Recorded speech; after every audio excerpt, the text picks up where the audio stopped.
السلام عليكم الإخوة الأخوات، شكرا لكم على اشتراككم بالقناة. اليوم إن شاء الله غنوريكم في هذا الفيديو كيفاش ممكن تبدل أو تغير الوصف ديال أي فيديو حطيتيه على القناة ديال يوتيوب. بزاف الناس ما كيعرفوش الطريقة، غنحاول ما أمكن نوريكم الطريقة ديال الوصف. أول حاجة كندخلوا جوجل كروم كما كتشوفوا دابا في ليكرون ديال البيسي، في الشاشة في البيسي كندخلوا جوجل كروم. داكوغ، بعد ذلك نكتب يوتيوب ستوديو، يعني نختار يوتيوب ستوديو على محرك البحث جوجل كروم. سيظهر لنا على الشاشة كما تلاحظون. ندخل نختار يوتيوب ستوديو.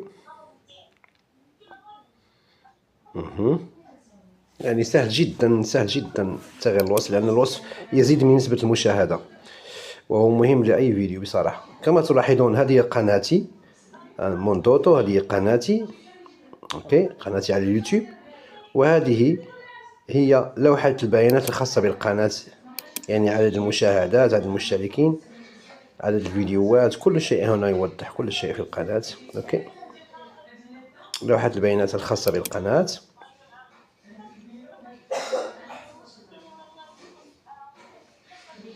أذهب إلى المحتوى كما تشاهدون، المحتوى، أذهب إلى المحتوى، يعني content بالإنجليزية content، لو contenu en français، content in English، لو contenu en français. أنا دايرها باللغة العربية، بس باللغة العربية كيعجبني نكتب باللغة العربية. المحتوى، يعني أختار المحتوى، أضغط على محتوى. أنا دايركم بالتوضيح بشوية. أضغط على محتوى لكي أرى جميع الفيديوهات. كما تلاحظون هنا جميع الفيديوهات التي نشرت سابقا. أقوم باختيار الفيديو الذي أريد أن أغير له الوصف، يعني بسيط جدا، يعني أختاره كما تلاحظون. أوكي، أنا كنبين لكم غير بشوية، ليس بسرعة. أوكي، اخترت الفيديو كوشيتو. أذهب إلى 3 نقاط الموجودة على اليسار كما تلاحظون. هناك تعليق واحد الفيديو، 3 نقاط. هناك تعديل الوصف، الحصول على رابط ممكن مشاركته، الحصول، الحذف نهائيا. ندخل إلى الوصف، أكتب هنا الوصف الذي أريده. ممكن أن أغير الوصف، لأن الوصف كما قلت سابقا هو وسيلة جيدة لزيادة نسبة المشاهدات على أي فيديو في يوتيوب. ويكون وصف، أنا هذا وصف كمثال وصافي، مثال بسيط جدا، لأن الوصف كل واحد كيفاش كيدير الوصف ديالو.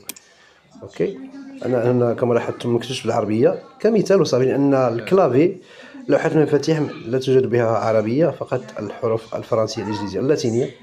أضع حفظ كما تلاحظون، حفظ يعني enregistre en français، يعني سيف بالإنجليزية. هذه هي الطريقة، وليست معقدة وبسيطة جدا. يعني مرة الواحد خصو يغير الوصف ديالو ديال القناة ديالو. اوكي، هذه الطريقة، وشكرا. اشتركوا معنا، عافاكم. بكل فرح سأعيد الشرح للبعض الذين لم يفهموا الطريقة. البداية من هنا.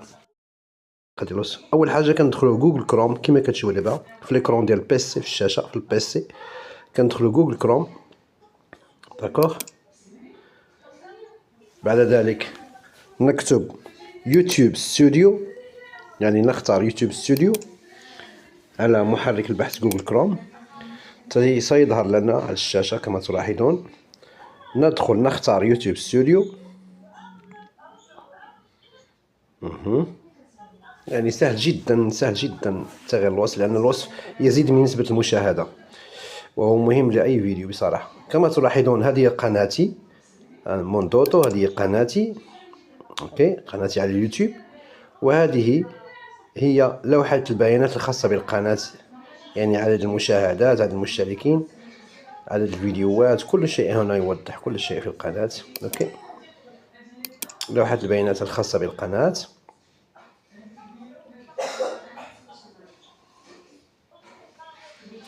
أذهب إلى المحتوى كما تشاهدون، المحتوى، أذهب إلى المحتوى، يعني content بالإنجليزية content، لو contenu en français، content in English، لو contenu en français. أنا دايرها باللغة العربية، بس باللغة العربية كيعجبني نكتب باللغة العربية. المحتوى، يعني أختار المحتوى، أضغط على محتوى. أنا داير لكم بالتوضيح بشوية. أضغط على محتوى لكي أرى جميع الفيديوهات. كما تلاحظون هنا جميع الفيديوهات التي نشرت سابقا. أقوم باختيار الفيديو الذي أريد أن أغير له الوصف، يعني بسيط جدا، يعني أختاره كما تلاحظون. أوكي، أنا كنبين لكم غير بشوية ليس بسرعة. أوكي، اخترت الفيديو كوشيتو. أذهب إلى 3 نقاط موجودة على اليسار كما تلاحظون. هناك تعليق الفيديو، 3 نقاط. هناك تعديل الوصف، الحصول على رابط ممكن مشاركته، الحصول الحذف نهائيا. ندخل إلى الوصف، أكتب هنا الوصف الذي أريده. ممكن أن أغير الوصف، لأن الوصف كما قلت سابقا هو وسيلة جيدة لزيادة نسبة المشاهدات على أي فيديو في يوتيوب. ويكون وصف، أنا هذا وصف كمثال وصافي، مثال بسيط جدا، لأن الوصف كل واحد كيفاش كيدير الوصف ديالو.